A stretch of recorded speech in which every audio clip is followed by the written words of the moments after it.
September 7 ಭಾನುವಾರ ರಾತ್ರಿ ಹಾಗೂ ಸೆಪ್ಟೆಂಬರ್ 8 ಸೋಮವಾರ ಬೆಳಗಿನ ಜಾವ ಒಂದು ಅಪೂರ್ವವಾದ ಅಪರೂಪವಾದ ಅಂದರೆ ಅಪೂರ್ವವಾದ ಅಂದರೆ ವೆರಿ ಫ್ಯಾಸಿನೇಟಿಂಗ್ ವಿದ್ಯಮಾನ ಒಂದು ಜರುಗತ್ತೆ. ಅದೇ ಸಂಪೂರ್ಣ ಚಂದ್ರಗ್ರಹಣ, ಟೋಟಲ್ ಲೂನಾರ್ ಎಕ್ಲಿಪ್ಸ್ ಅಂತ ಹೇಳ್ತೀವಿ. ಈ ಒಂದು ವಿದ್ಯಮಾನದ ನಡುವೆ ಇದು ಸುಮಾರು 5 ಗಂಟೆ 27 ನಿಮಿಷಗಳಷ್ಟು ದೀರ್ಘಕಾಲ ಇದು ಆವರಿಸಿರುತ್ತೆ.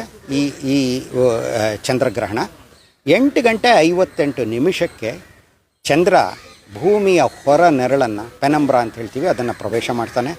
8 ಗಂಟೆ 58 ನಿಮಿಷದಿಂದ 9 ಗಂಟೆ 57 ನಿಮಿಷದ ತನಕ ಪೆನಂಬ್ರಲ್ ಎಕ್ಲಿಪ್ಸ್, ಪೆನಂಬ್ರಲ್ ಗ್ರಹಣ ಅಂತ ಹೇಳ್ತೀವಿ. ಅದು ಆಗ್ತಾ ಇರೋದು ಗೊತ್ತೇ ಆಗೋದಿಲ್ಲ, ಯಾಕಂದರೆ ಚಂದ್ರನ ಕಾಂತಿಲಿ ಸ್ವಲ್ಪ ಬದಲಾವಣೆ ಆಗುತ್ತೆ. 9 ಗಂಟೆ 57 ನಿಮಿಷಕ್ಕೆ ಚಂದ್ರನ ಬಿಂಬ ಅಥವಾ ಚಂದ್ರನ ಗೋಲ ಏನಿದೆ, the disc of the moon starts disappearing slowly and it gets dark and ಅಂದರೆ ಕಪ್ಪು ಬಣ್ಣದ್ದಾಗಿ ಗೋಚರಿಸುತ್ತೆ. ಅಂದರೆ ಕಾಣಿಸ್ತಾ ಇರೋ ಬೆಳಕಿನ ಭಾಗ ಕಡಿಮೆ ಆಗ್ತಾ ಹೋಗುತ್ತೆ. 11 ಗಂಟೆ ಅಷ್ಟೊತ್ತಿಗೆ ಚಂದ್ರ ಭೂಮಿಯ ದಟ್ಟವಾದ ನೆರಳನ್ನು, dark shadow of the earth, ಇದನ್ನು ಪ್ರವೇಶಿಸ್ತಾನೆ. ಇದಕ್ಕೆ ಅಂಬ್ರಾ ಅಂತ ಹೆಸರು. ಅದು ಪ್ರಾರಂಭ ಆಗೋದು 11 ಗಂಟೆಗೆ. 11ರಿಂದ ಸುಮಾರು 1 ಗಂಟೆ 22 ನಿಮಿಷಗಳ ಕಾಲ, 12:22 ತನಕ ಅದೇನಾಗ್ತಾ ಇರುತ್ತೆ ಅಂದರೆ, ಅಲ್ಲಿ ಚಂದ್ರ ಭೂಮಿಯ ದಟ್ಟವಾದ ನೆರಳಿನಲ್ಲಿ ಇರ್ತಾನೆ.